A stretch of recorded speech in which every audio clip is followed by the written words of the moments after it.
Hello students, स्वागत है सबका बंसल एकेडमी के यूट्यूब प्लेटफॉर्म के ऊपर। स्टूडेंट्स, आज आपके सामने हम हाजिर हैं HP TGT कमीशन के आर्ट्स के डिटेल सिलेबस के रिव्यू को लेके। स्टूडेंट्स, बहुत सारे स्टूडेंट्स की क्वेरी आती है, प्रॉब्लम आती है कि हमें कमीशन की वेबसाइट पर सिलेबस मेंशन नहीं है। हमें TGT आर्ट्स में जो स्पेशली स्टूडेंट्स, ये जो फोकस आपका सिलेबस रहेगा, मैं TGT आर्ट्स को लेके कर रहा हूँ जिस पे डिस्कशन। एक चीज़ आप नोट कर लें, जो भी चीज़ें मैं आपको नोट करवाऊंगा, जो भी चीज़ें बताऊंगा, जो पॉइंट्स बताऊंगा सिलेबस में से लेके, वो आपने ज़रूर नोट डाउन करनी है। इसकी PDF भी मैं डिस्क्रिप्शन बॉक्स में प्रोवाइड कर दूंगा। और स्टूडेंट्स, ये जो आपका डिटेल सिलेबस है, ये मैंने प्रीवियस सारे एग्ज़ाम के जो भी आपके TGT आर्ट्स कमीशन के जो पेपर हुए हैं उनको देखते हुए यहाँ पर ये एक कंप्लीट PDF तैयार करवाई है। स्टूडेंट्स, चलिए शुरू करते हैं।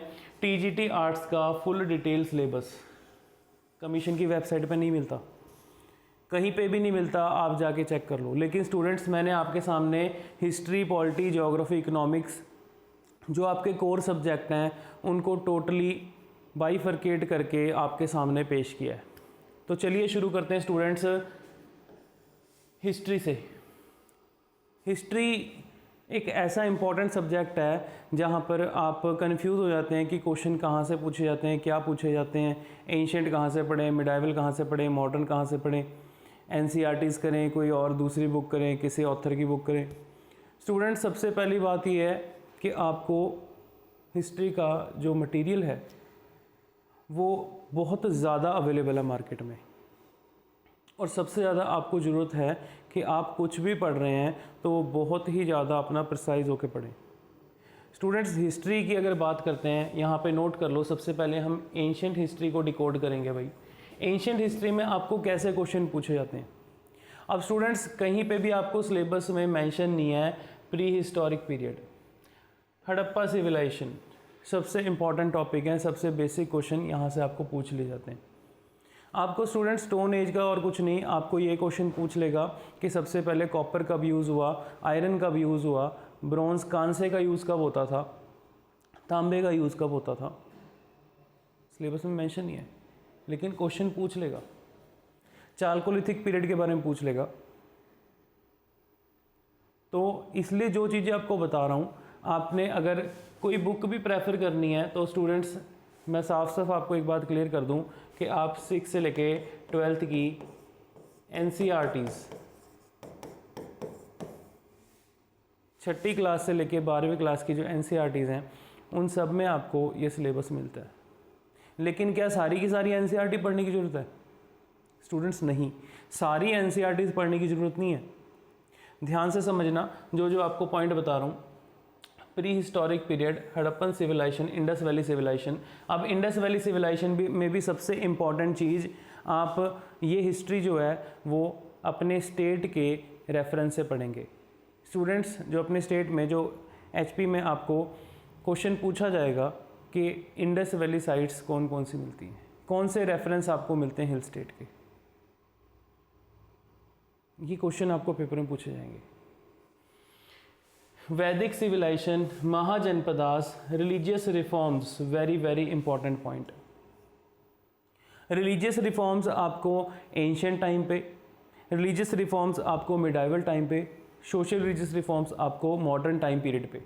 ये तीनों चीज़ें आपने डिटेल में पढ़ के जानी है। स्टूडेंट्स, यहाँ से बहुत बार क्वेश्चन पूछे जाते हैं। गौतम बुद्ध जी ने क्यों रिफॉर्म किए? गौतम बुद्ध जी खुद एक रूलिंग क्लास से आते थे, गौतम बुद्ध जी खुद एक अपर क्लैन से थे, लेकिन उन्होंने समाज में बदलाव क्यों किया, क्या कारण था? Jainism, Buddhism. Mauryan age, Mauryan empire, exam में क्वेश्चन पूछे जाते हैं, आपका एग्जामिनर का फेवरेट टॉपिक है। पोस्ट मौर्यन एज, मौर्य वंश क्यों ख़त्म हुआ, क्या कारण था मौर्य वंश, मौर्य साम्राज्य के ख़त्म होने का, मौर्य साम्राज्य के पतन होने का क्या कारण था, पेपर में पूछा जाएगा। ऐसे क्वेश्चन आपको कमीशन पूछता है। हाँ जी, Sangam age, Gupta age and post Gupta period.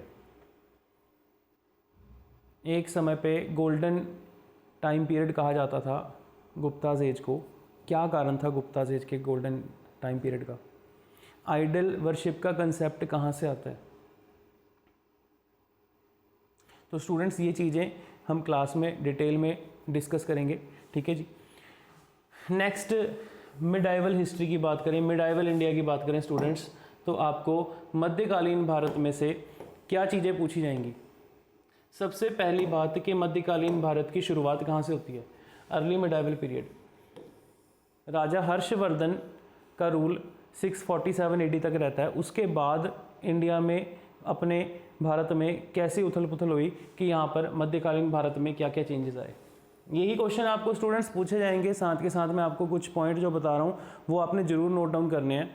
आपको सिमिलरली क्वेश्चन पूछा जाएगा कि मध्यकालीन भारत के समय पे आपके हिल स्टेट्स में कौन कौन से पहाड़ी राजा थे, कौन कौन से पहाड़ी रूलर्स थे, कौन कब आगे बसे।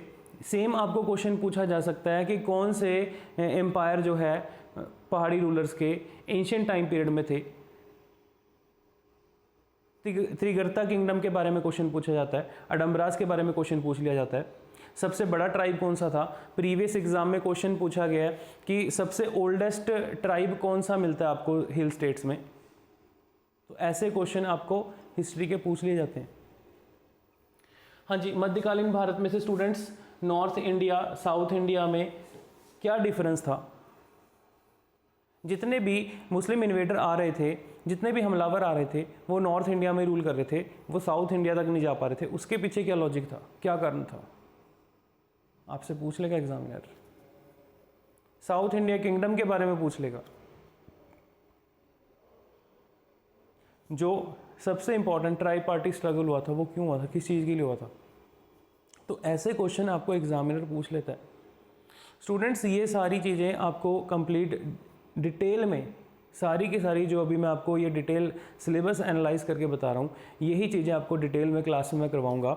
लेकिन आपको उससे पहले सिलेबस की नॉलेज होनी चाहिए, सिलेबस की समझ होनी चाहिए। तो ये सिलेबस मैं आपको ग्रुप में शेयर कर दूँगा, आपको व्हाट्सएप पे भी, आपको स्टूडेंट्स सारी आपकी यूट्यूब के ऊपर भी इसका लिंक डिस्क्रिप्शन में प्रोवाइड कर दूँगा। सो स्टूडेंट्स पॉइंट पे आ जाओ। दिल्ली सल्तनत, ठीक है जी, विजयनगर किंगडम, रिलीजियस मूवमेंट्स, भक्ति मूवमेंट, सूफी मूवमेंट, ये सारे इंपॉर्टेंट क्वेश्चन बनते हैं। गुरु नानक देव जी जब अपनी उदासी पे निकले, जब वो अपने रिलीजियस ट्रैवल पे थे, तो गुरु नानक देव जी हिमाचल की कौन कौन सी हिल एरियाज़ में गए? गुरु अंगद देव जी का क्या रोल था? गुरु तेग बहादुर जी का क्या रोल था? गुरु गोविंद सिंह जी का क्या रोल था? तो स्टूडेंट्स यहाँ से भी आपको क्वेश्चन पेपर में पूछे जाते हैं। तो अगर आप कोई चीज़ स्किप कर सकते हो, आप in depth students south Indian kingdoms के बारे में वो पॉइंट स्किप कर सकते हो। इन डेप्थ आपने वो चीज़ नहीं पढ़नी। हाँ, कुछ चीज़ें जो मैं आपको क्लास में करवाता हूँ या आपको करवाऊँगा वो आपने ज़रूर करने note down. Mughal time period, सबसे ज़्यादा इम्पॉर्टेंट पॉइंट मुग़ल शासन के दौरान में सबसे इम्पॉर्टेंट कांगड़ा का क्या रोल था? सबसे इम्पॉर्टेंट मुग़ल टाइम पीरियड पे कौन कौन से हिल चीफ्स थे जिन्होंने मुग़ल्स की सुपरमेसी को माना, मुग़ल सबसे सुपीरियर है माना, कौन से रूलर्स ने माना, कौन से रूलर्स ने ठुकराया, ये सारी चीज़ें ब्रीफ में, ठीक है जी। उनके सेलियन फीचर्स, सोशल इकोनॉमिक रिफॉर्म्स, उनके रिलीजियस रिफॉर्म्स, अकबर क्या लेकर आया, अकबर के कौन कौन से रिफॉर्म्स थे, सबसे ज़्यादा पेपर में आपको क्वेश्चन पूछा जाता है। फिर दोबारा से ग्रेट मुगल्स के टाइम पे किसने जजिया टैक्स जो हिंदुओं को पे करना पड़ता था, किसने शुरू किया, किसने ख़त्म किया, लेटर मुग़ल में जाके किसको ख़त्म करना पड़ रहा है। तो ये सारी चीज़ें स्टूडेंट्स, ये आपको मुग़ल एम्पायर कंप्लीट डिटेल में पढ़ना पड़ेगा। तो ऐसे टॉपिक है, ये नहीं आप स्किप कर सकते हो। मध्यकालीन भारत में से मुग़ल एम्पायर नोट कर लो जी, very very very important topic. So ये चीज़ें अगर आप स्किप करके चलोगे मीन्स कि एग्ज़ाम में पीछे जा रहे हो। स्टूडेंट्स आपके पेपर को, आपके नोटिफिकेशन आने को, एग्ज़ाम हो लेने को 6 से 8 महीने का ही टाइम रह गया है। और मैं आपको एक चीज़ क्लियर कर दूं, सिलेबस बहुत ज़्यादा वास्ट है। उसको कंसाइज करके उसको आपने कलेक्टिव वे में कैसे पढ़ना है ये आपको पता होना चाहिए। इस चीज़ की हेल्प के लिए स्टूडेंट्स बंसल एकेडमी हमेशा आपके साथ है।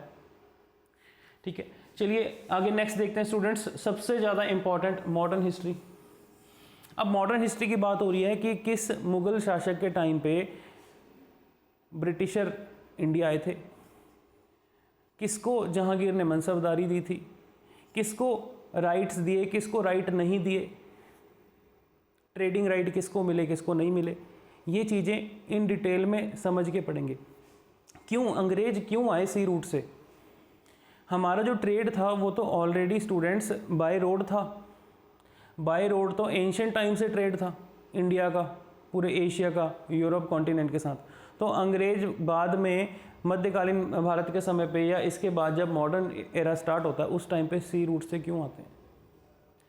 सी रूट से कौन आया, कहाँ पर पहुँचा, किस रूट से आए, इंपीरियल पॉलिसी कौन लेके आया? तो कहने का मतलब ये है कि ऐसे टॉपिक आपको इन डेप्थ में एग्जाम में पूछे जाते हैं। ईस्ट इंडिया कंपनी रूल, उनका एडमिनिस्ट्रेशन, यूरोपियन पावर्स का स्ट्रगल। तो भाई सबसे पहले जब अंग्रेज आते हैं तो यूरोपियंस ताकतें आती हैं, तो यूरोपियन आपस में ही लड़ने पे लगे रहते हैं। अपने सब इंडिया के रूलर उस समय पे शांति से बैठ के देख रहे थे उस लड़ाई को, कि जब यूरोपियंस ताकतें, students, French, Portuguese, Britishers, Dutch, ये फोर्सेस जब लड़ रही थी उस टाइम पे अपने इंडिया के शासक क्यों चुपचाप देख रहे थे, और उसके बाद कैसे ब्रिटिशर ने अपना कंट्रोल स्टार्ट किया था, कहाँ कहाँ पर उनकी प्रेसिडेंसीज थी, ये सारी चीज़ें। ये आपका सिलेबस का पार्ट है जो मैंने आपके सामने स्टूडेंट्स इन डिटेल में आपको ये चीज़ें मैं बता रहा हूँ। इनमें से डायरेक्ट क्वेश्चन आपको पेपर में पूछे जाते हैं। हाँ जी, रेगुलेटिंग एक्ट क्यों लेकर आए अंग्रेज?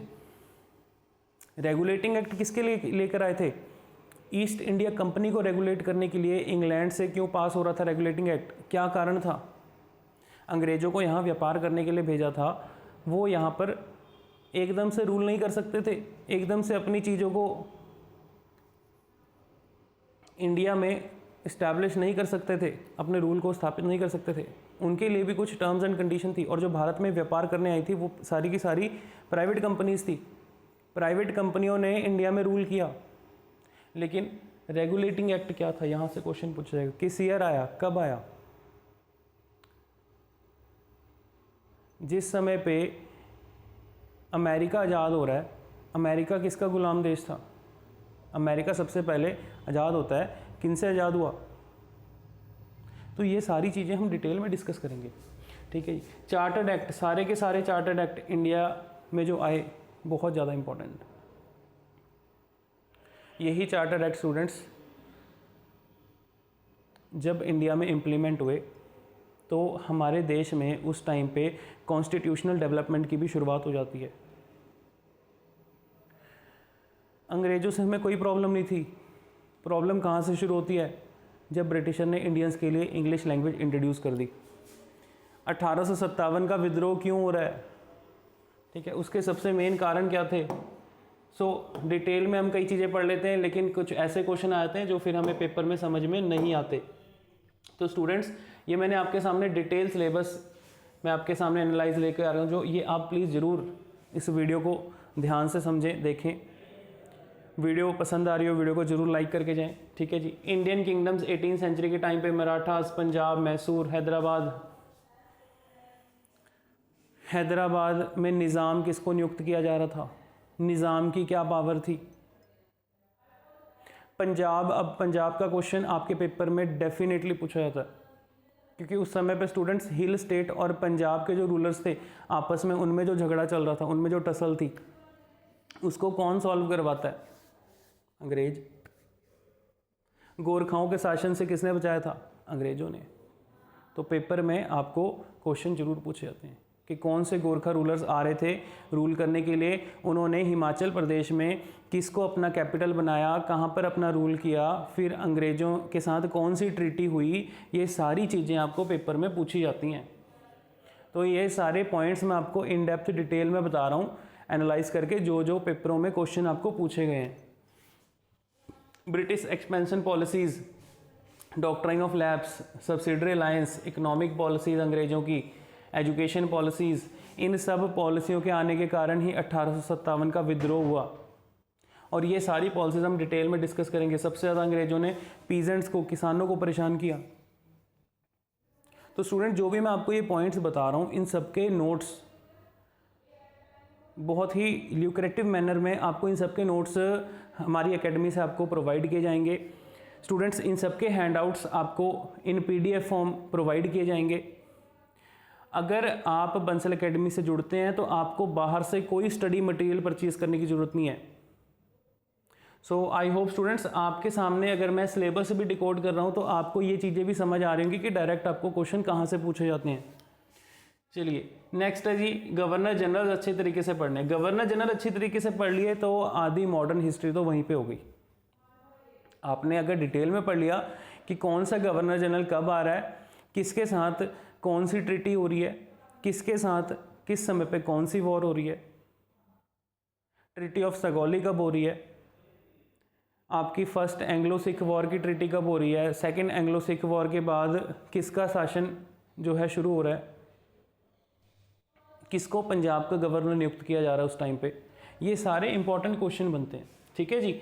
तो स्टूडेंट्स, सोशल रिलीजियस रिफॉर्म, ये सोशल रिलीजियस रिफॉर्म 19वीं सेंचुरी में शुरू होने के क्या कारण थे? जो सप्रेस क्लास लोग थे, क्या दिक्कतें आ रही थी उनके लिए?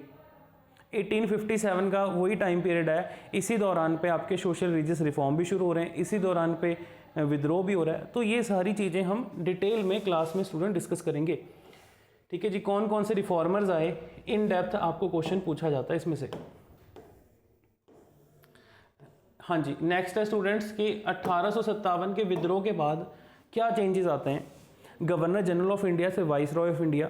1857 से पहले हमारे देश में एक प्राइवेट कंपनी रूल कर रही थी और 1857 के बाद हमारे देश में 1858 से लेके 1947 तक सीधा क्वीन ऑफ इंग्लैंड का रूल होता है। तो उस टाइम पे अंग्रेज हमारे देश में कैसे एडमिनिस्ट्रेशन करते हैं, वो चीज़ें हम डिस्कस करेंगे। Growth of political ideas and political organisations. Political organisation students पहले ही बनने शुरू हो गई थी। कौन कौन सी पॉलिटिकल पार्टीज पहले बन चुकी थी, कांग्रेस क्यों बनती है, कब बनती है, मॉडरेट फेज, ये सारी चीज़ें, ये सारे क्वेश्चन आपके पेपर में सीधा पूछे जाते हैं।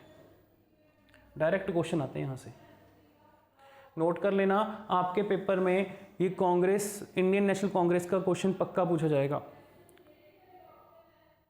आपको अभी से बता रहा हूँ कि एग्ज़ाम में आपका क्वेश्चन 100% महात्मा गांधी जी से, कांग्रेस के रिफॉर्म्स, कांग्रेस के काम, कांग्रेस के लीडर से क्वेश्चन, ये सारे एग्ज़ाम में क्वेश्चन पूछे जाएंगे।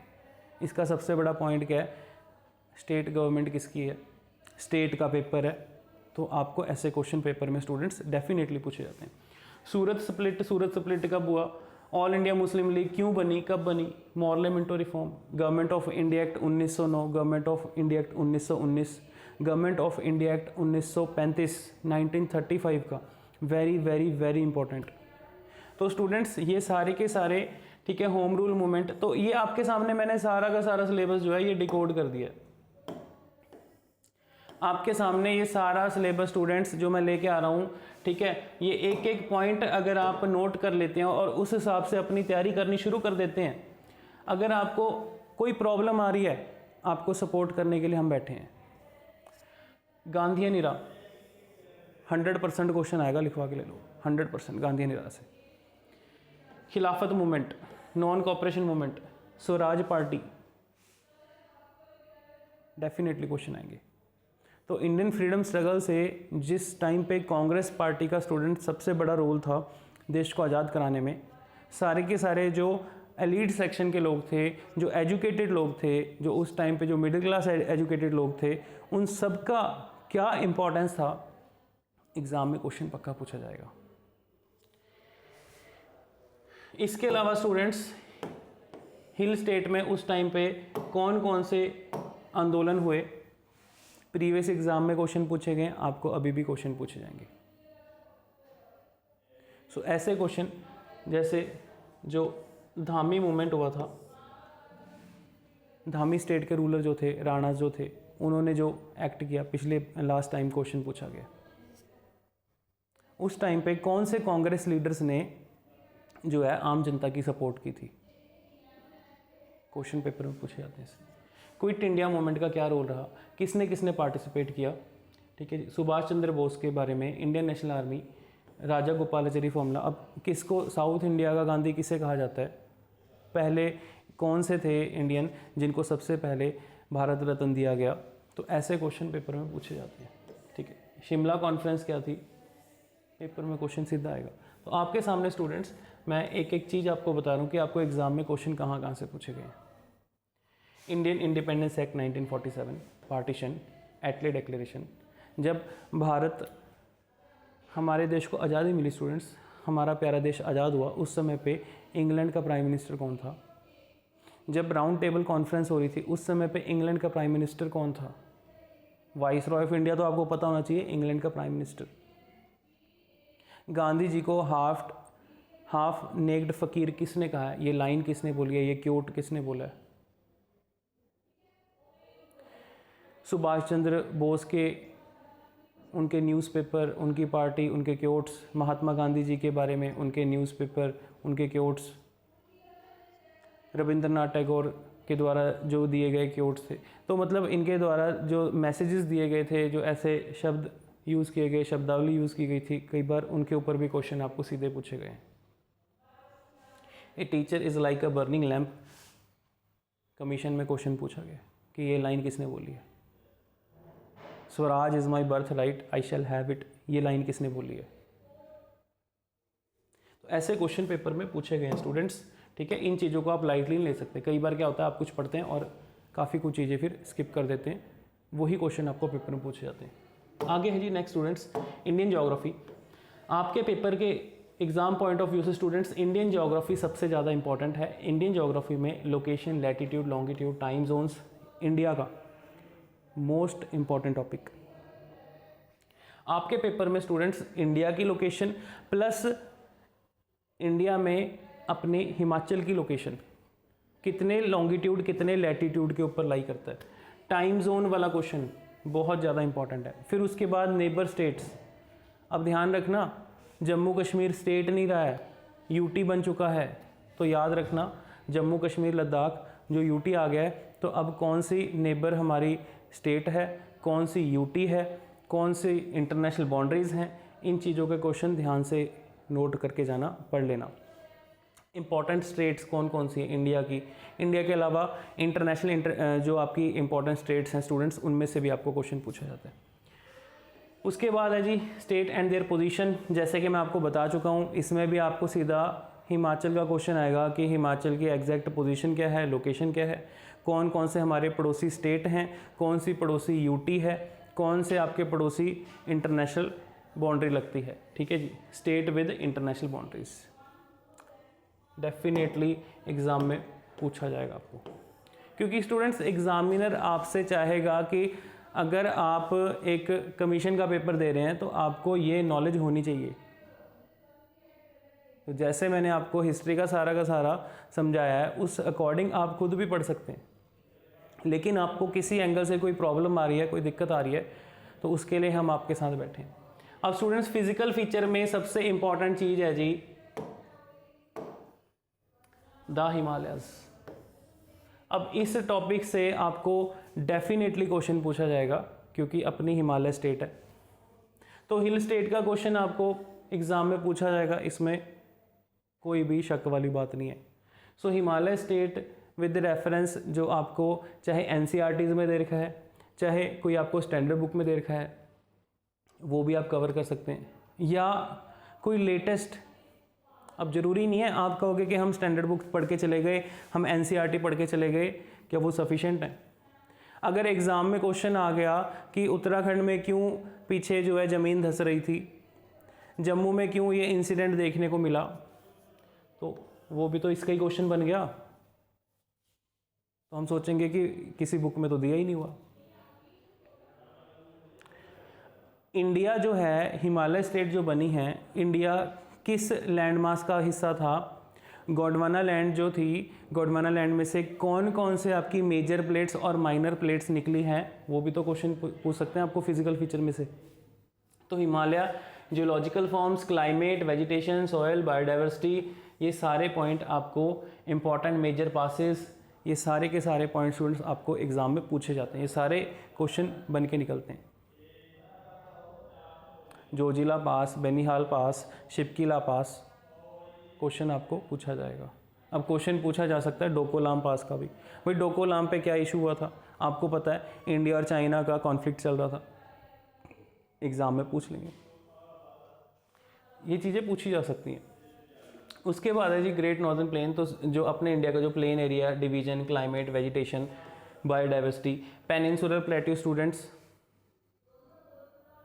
जो दक्षिण भारत के जो पठार हैं, पेनिनसुलर जो लैंड मास आपका 3 साइड से पानी से घिरा हुआ है, अरब सागर, इंडियन ओशियन और आपका बे ऑफ बंगाल, यहाँ से क्वेश्चन पूछा जाएगा डायरेक्ट। तो ये चीज़ें आपको डायरेक्ट पेपर में पूछी जाती हैं। हाँ जी, उसके बाद नेक्स्ट है जी Indian desert and coastal plain and islands. पूछ लेगा कि भारत में वोल्केनो कहाँ पे है, कोई एक्टिव वोल्केनो है कि नहीं है, कोई डोरमेंट वोल्केनो है कि नहीं है, कोई वोल्केनो जो भारत में है वो किस आइलैंड पे है, तो वोल्केनोज होते कहाँ हैं, क्या हिमालय स्टेट में कोई वोल्केनो है, क्या कोई ज्वालामुखी है, तो ये क्वेश्चन आपको पेपर में पूछे जा सकते हैं, नो डाउट। उसके बाद स्टूडेंट्स नेक्स्ट है ये जो सबसे इंपॉर्टेंट आपका रिवर सिस्टम। तो मैं आपको बार बार यही समझा रहा हूँ, इंडियन ज्योग्राफी आपके लिए बहुत ज़्यादा इंपॉर्टेंट है, वो आप स्किप नहीं कर सकते। लेकिन स्टूडेंट्स इस बात की मैं आपको गारंटी देता हूँ कि मैं आपको इंडियन ज्योग्राफी के साथ साथ जो आपकी फिजिकल ज्योग्राफी जो वर्ल्ड की है वो भी कंप्लीट करवाऊँगा, ठीक है, ताकि कल को कोई चांस ना रह जाए कि कोई इंटरनेशनल स्टेट पूछ लिया। अब हो सकता है जो आपके न्यूज़ में चल रहा है वो भी आपसे ज्योग्राफी पॉइंट ऑफ व्यू से पूछ ले, क्योंकि आपको सिलेबस में मेंशन है भाई, जो आपकी जीके का पार्ट है उसमें नेशनल इंटरनेशनल के करंट न्यूज़, तो नेशनल इंटरनेशनल जो लेटेस्ट, अगर हमने अर्थ जैसा सिमिलर कोई प्लैनेट ढूंढा है पूछ सकता है एग्जामिनर। अगर कोई इशू 2 कंट्रीज़ में वॉर चल रही है, किन्हीं 2 देशों में कोई टसल चल रहा है, किसी प्रकार से कोई भी झगड़ा, कोई भी XYZ कोई प्रॉब्लम चल रही है, पूछ सकता है एग्जामिनर। हाँ जी, river system, Himalaya river system, peninsular river system, river basins, ये सारे के सारे इंपॉर्टेंट टॉपिक हैं, ये इन डेप्थ डिटेल में हम पढ़ेंगे। उसके बाद जी regional development and the plannings, hydro project, major dams, west flow, east flow rivers and interlinkings of the river. तो क्वेश्चन आ जाएगा कि हमारे देश के प्रधानमंत्री श्री नरेंद्र मोदी जी के द्वारा सबसे ज़्यादा इसके ऊपर काम किया जा रहा है, पूछा जा सकता है, करंट अफेयर का पॉइंट बन जाएगा। सबसे बड़ी आपकी जो शिप्स हैं, यॉट्स हैं, वो कहाँ पर चलाई जा रही है, किस रिवर में चलाई जा रही है, वाराणसी में क्या डेवलपमेंट किया गांधी जी मोदी जी के द्वारा, क्यों वाराणसी को डेवलप करने पे लगे हुए हैं, एग्जाम में क्वेश्चन पूछा जाएगा। तो ऐसे क्वेश्चन स्टूडेंट्स आपको पेपर में पूछे जाते हैं। हाँ जी, नेक्स्ट है जी क्लाइमेट टॉपिक से पक्का क्वेश्चन पूछा जाता है, ठीक है, साइक्लोन्स के ऊपर क्वेश्चन पूछ लेगा। तो मानसून इस बार, अब सिंपल सी बात है, वेस्टर्न डिस्टर्बेंस बहुत लेट आया है, क्वेश्चन पूछेंगे इसके ऊपर पक्का आपको कि इस बार क्या कारण रहा है कि वेस्टर्न डिस्टर्बेंस क्यों लेट आ रहा है भाई। एग्जामिनर अगर क्वेश्चन पूछ ले तो हम कहेंगे ये किसी बुक में नहीं दिया होगा, एग्जामिनर पूछ लेगा, एग्जामिनर ये थोड़ा ना देखेगा कि आपने कोई बुक पढ़ी है इसके लिए। हाँ जी, नेक्स्ट है जी मिनरल्स एंड इंडस्ट्रीज पॉलिसीज, ये बेसिक टॉपिक आपको है जी। एग्रीकल्चर, ये टॉपिक आ सकता है, इनमें से भी क्वेश्चन, कौन कौन से मिनरल्स, कौन कौन सी इंडस्ट्रीज आपकी हिमाचल स्टेट में है, कौन, अभी रिसेंटली क्या इशू चल रहा था ACC सीमेंट फैक्ट्री का, उससे रिलेटेड क्वेश्चन पूछ लेगा कि कहाँ कहाँ पर आपका जिप्सम पाया जाता है, कहाँ कहाँ पर आपका लाइमस्टोन पाया जाता है, ये क्वेश्चन आपसे पूछ लेंगे। कहाँ पर लिथियम के भंडार मिले हैं इंडिया में, क्वेश्चन पूछ लेगा। उसके बाद students green revolution, soil crops, irrigation, ये सारे टॉपिक्स, ये इतने इजी टॉपिक हैं, ये आपको टिप्स पे रहने चाहिए। इन कुछ ऐसे टॉपिक्स हैं जिनमें खुद से पढ़ने वाले टॉपिक हैं, जिनमें कुछ भी एक्सप्लेनेशन की ज़रूरत नहीं रहती है। नेक्स्ट स्टूडेंट्स आगे नेचुरल वेजिटेशन, फ्लोरा, फोना, बायोस्फीयर रिजर्व, नेशनल पार्क, हमारे देश के प्राइम मिनिस्टर के द्वारा किस नेशनल पार्क में सबसे ज़्यादा आपके चीते लाए गए हैं, कौन सा नेशनल पार्क फेमस है, कौन सा सबसे बड़ा है, कौन सा सबसे छोटा है, हिमाचल प्रदेश में कितने नेशनल पार्क हैं, किस नेशनल पार्क की क्या खासियत है, ये सारी चीज़ें।